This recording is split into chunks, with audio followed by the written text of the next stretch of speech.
আমাদের DVR barbecue ক্যাম্পিংয়ে কি করেছি সব কিছু এক্সপ্লেন করব আজকের এই ভিডিওতে। হ্যালো এভরিওয়ান, আসসালামু আলাইকুম। কি অবস্থা সবাই কেমন আছেন?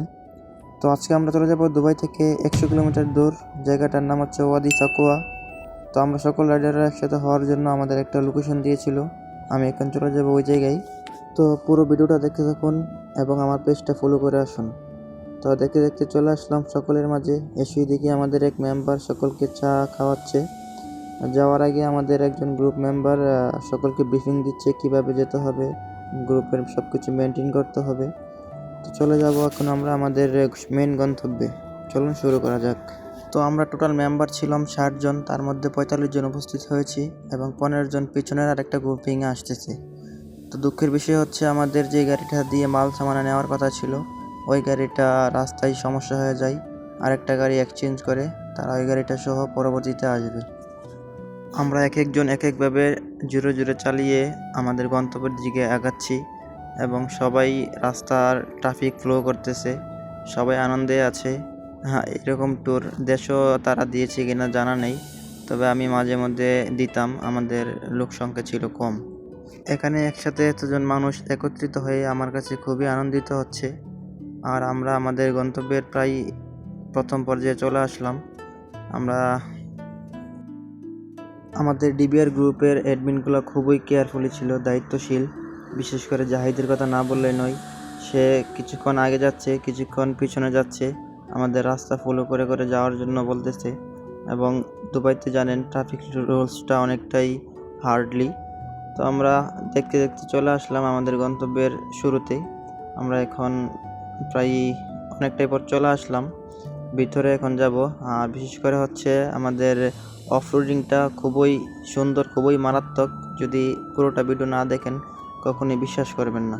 তো চলুন আপনাদের পুরোটা ভিডিও আমি অফরোডিংটা কেটে দেখাই।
তো আমরা দেখতে দেখতে চলে আসলাম আমাদের মেইন গন্তব্যে, যেখানে আমরা পুরো রাত স্টে করব এবং আনন্দ ফুর্তি করব।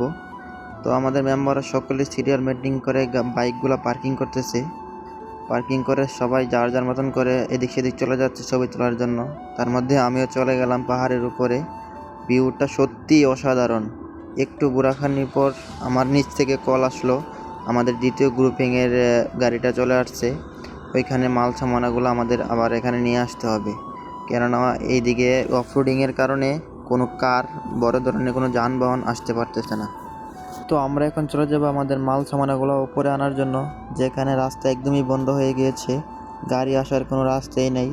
আপনি পায়ে হেঁটে এবং মোটরসাইকেল বা সাইকেল এগুলো চালিয়ে আসতে পারবেন। বিশেষ কথা হচ্ছে এখানে সবাইকে মিলেমিশে কাজ করতে দেখে আমার কাছে খুবই আনন্দিত মনে হচ্ছে। গ্রুপিংয়ের মজাটাই হচ্ছে সকলে মিলেমিশে কাজ করলে আমাদের কাজটুকু গুরুত্ব তাড়াতাড়ি এগিয়ে যাবে। আমাদের কিছু কাজ শেষ করে এক কাপ চা খেয়ে নিলাম, এখন রান্নাবাড়ি বসিয়ে দিব। রান্নাবাড়ি শেষ করে আমরা কিছু আনন্দ ফুর্তি করব, সাংস্কৃতিক কিছু গান বাজনা করব। আর এদিকে তারা আগুনও জ্বালিয়ে দিল, তাদের নাকি পাহাড়ের ভিতর প্রচণ্ড ঠান্ডা লাগতেছে। তো চলুন আমরা রাহিবের কাছ থেকে কিছু গান শুনে আসি।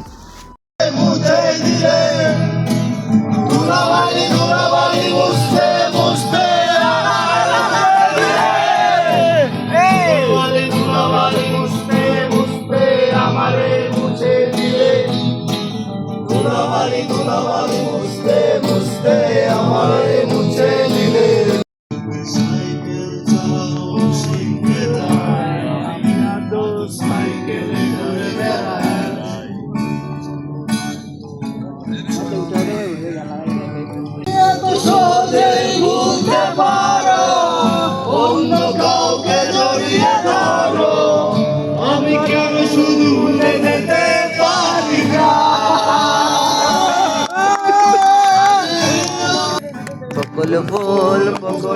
মজা নেই আর তো আমরা গান গাওয়া শেষ করতে না করতে ওদিক থেকে নিউজ আসলো আমাদের রান্নাবাড়ির কাজ প্রায় শেষের দিকে।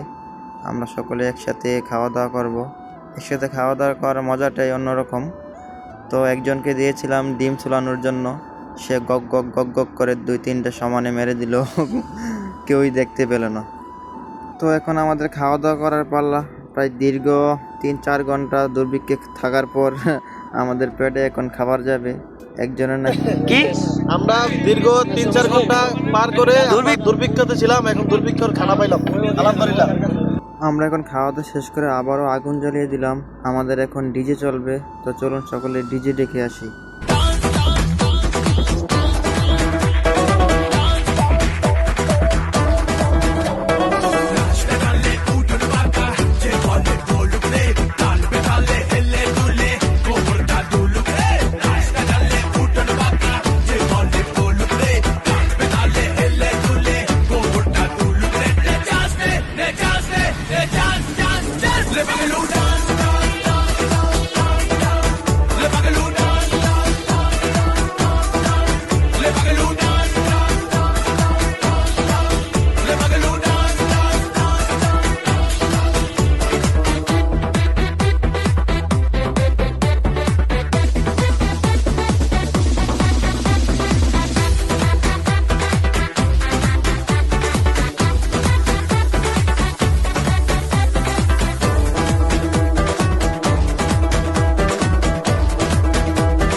আমরা আমাদের ডিজে শেষ করে আবারও বারবিকিউ বসিয়ে দিলাম। এগুলা খেয়ে কেউ রেস্ট করবে তাবুকের ভিতর, হয়তোবা কেউ ঘুমাবে সকালে ভিউটা উপভোগ করার জন্য। তো চলুন আমরা সকালের ভিউটা আপনাদের দেখে নিয়ে আসি।